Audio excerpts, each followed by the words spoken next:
What's up, gentle listeners, and thank you so much for joining me on episode 97 of Above the Nest with Raichele, brought to you by SB Nation and Bleeding Green Nation. The Philadelphia Eagles are 10-1 after they defeated the Buffalo Bills and Josh Allen week 12. We're now going into week 13, and they're going to be playing the San Francisco 49ers led by Brock Purdy. And so on this episode, I am going to be previewing that game with a very special guest. She is currently the San Francisco 49ers team reporter. Her name is Lindsey Pallares, and I am so happy to have you joining me. So thank you for taking the time to talk with me. How are you feeling today? Good. I'm a little under the weather. I'm getting ready to head to Philly with the team, but very excited just to see this battle of NFC heavyweights. I think it's something that a lot of people have had circled on their calendar. 49ers are treating it just like any other business trip, but I know that there is a lot of noise surrounding this NFC title game rematch. So it's an exciting week 13 for sure. Like you said, there are so many storylines going into this game, especially because it's an NFC championship rematch from last season. And we all know what happened in that game. But you're going to be traveling with the team, like you mentioned. So first and foremost, I wanted to ask you, going into the Linc, where you know that the Philly fans are passionate, you know that they're going to be loud, they're going to be trash talking, like, what's it like going into this game? What's the message to the players, trying to just tune out all of the noise and focus on the game? You know, I think for the 49ers, they find themselves in a tough stretch of games. We're starting to call it jokingly, but the Seattle sandwich. So Seattle Seahawks, then traveling to Philadelphia, and then hosting the Seattle Seahawks. I think the 49ers really are trying to not make this game bigger than it is, right? And the stakes are much different than last year, right? That NFC title game was lose and go home. Obviously, that didn't go the 49ers' way. There's still plenty at stake here. It's likely that this game is going to carry some playoff positioning weight for sure, but it's a regular season game, right? And like every other regular season game, the 49ers and head coach Kyle Shanahan are very much just treating this as we have to win a week 13 game. Obviously, the opponent is hosting, and it's definitely hostile territory, I think. I say that lovingly for Lincoln Financial Field. I do think that the 49ers had kind of a nice primer by traveling to Seattle and Lumen Field with an also very passionate fan base. It gets really loud at Lumen Field. So if they didn't remember what the Linc was like last year, they had a nice little Thanksgiving primer, and now we'll head to a location with another very, very passionate fan base. What I will say is shout out to all the 49ers faithful. They do travel well. I expect to see red in the stands. It's probably not quite as much as the 49ers are used to seeing, but there certainly will be some fan support, and the 49ers welcome that with open arms whenever that's possible.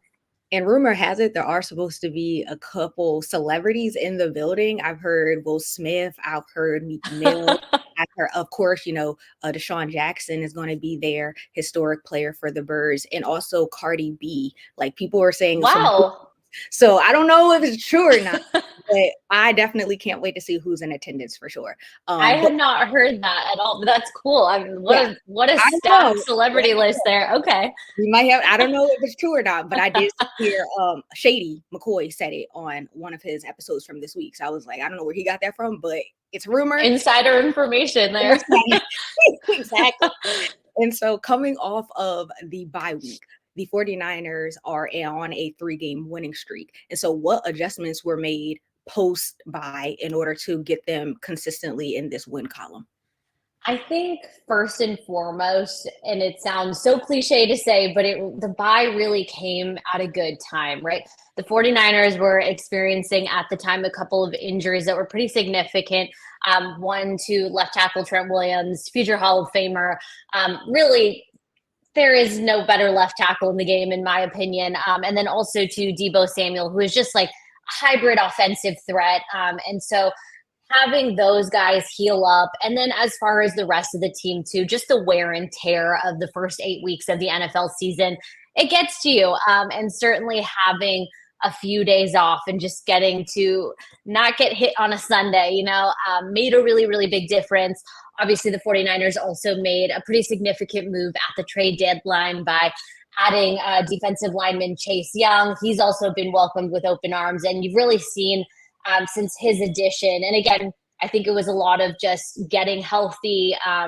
It all just kind of falling together at the right time. But now you've seen the 49ers defensive front rack up 15 sacks over the last 3 games. And the offense is clicking again just because everybody had a few days to reset. And it's crazy how much of a difference that has made.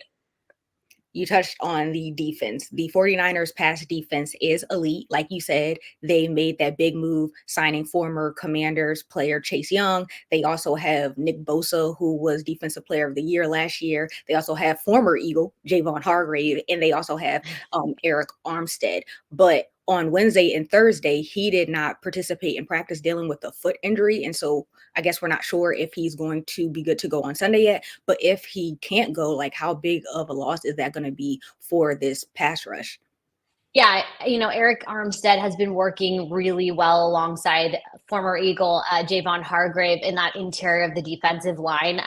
Should he not be able to go, of course, that will be a significant person sitting out of the game. But I think one of the important things that the 49ers have done over, from free agency all the way up to the trade deadline is that they've added a lot of depth at that D line. So it's very much that next man up mentality. I think at the defensive line, they're equipped to handle that, but we really won't get the final status on Eric Armstead until, a couple hours, actually not even a couple hours from now, like an hour and a half from now. Yeah. So we'll see what the final injury designation is on him. But like you said, has not practiced the last couple of days, but it's possible that if he, has a limited participation in practice today, maybe we do see a game time decision, but we'll get a lot more clarity on that at 12:30. We're gentle listeners, we're actually recording it's right before 2 p.m. Eastern on Friday. Oh yeah, I'm operating in Pacific time. Sorry guys. Okay. Like I mentioned, both teams loaded on both sides of the ball, and I think that's why a big reason why this game is going to be probably a game of the year, if we're being honest. What's a matchup that you believe the 49ers have an edge? Oh, wow. I'd like to say all of them, but, probably not realistic. As you said, both teams incredibly talented and stacked on both sides. I think just looking at how much success cornerback Tarvarius Ward had against DK Metcalf in that Seattle game, he held DK to, I believe it was 3 catches on 9 targets for 32 yards. So just a tremendous lockdown CB1 job there. It still hasn't, or at least we don't know if he'll be heavy into the man coverage, if he will be covering an A.J. Brown or a Devontae Smith. Either way, I'm very, very just curious, excited to see him defending against some of Philly's top weapons. I think he has just been on a steady incline this entire season. So I think that's a matchup I'm really, really excited to see. Okay. And we talked on the 49ers defense a little bit. So now I want to flip it to the offense.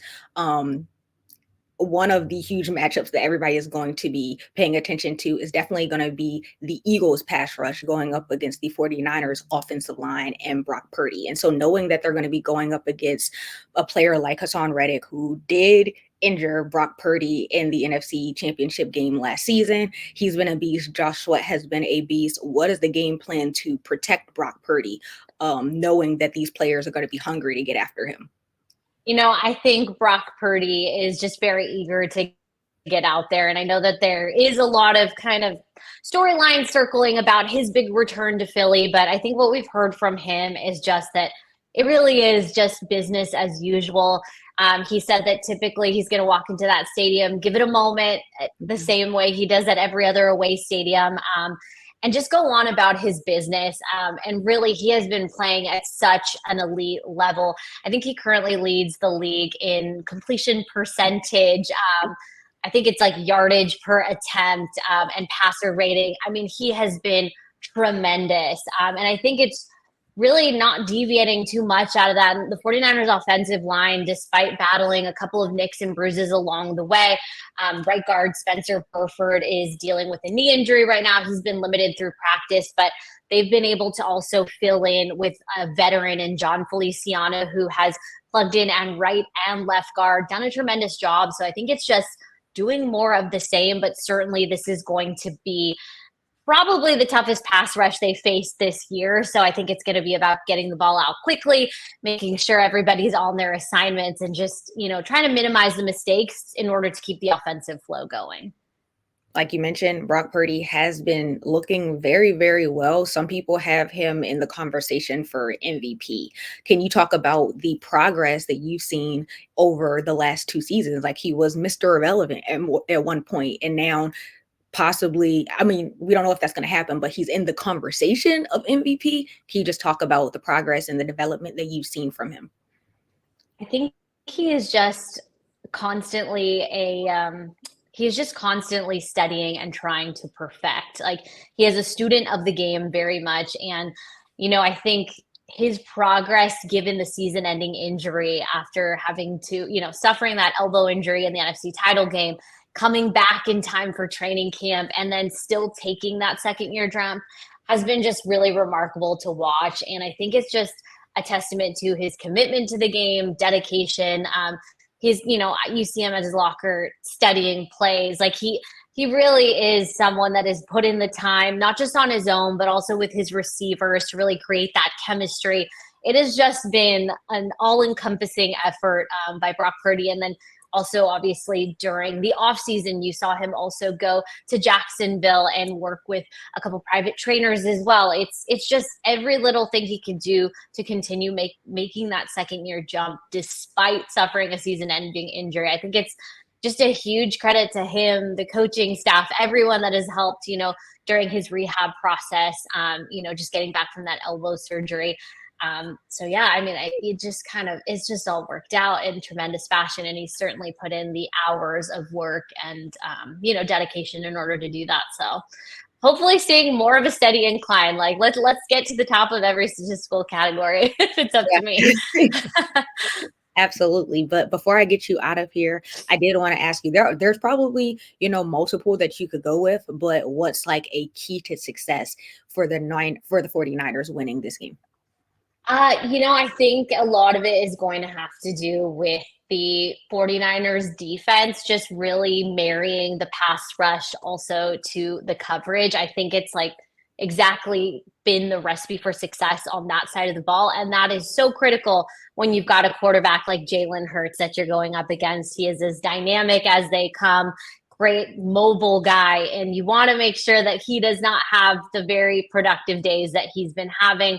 So I think if the 49ers defense can just continue doing what they've been doing outside or right after the bye week, it's just been a really good marriage between, the front seven and the secondary. So I'm very excited to see how it all plays out. I know it's going to be a good game. There's just so much talent. I really don't see how it's not exciting.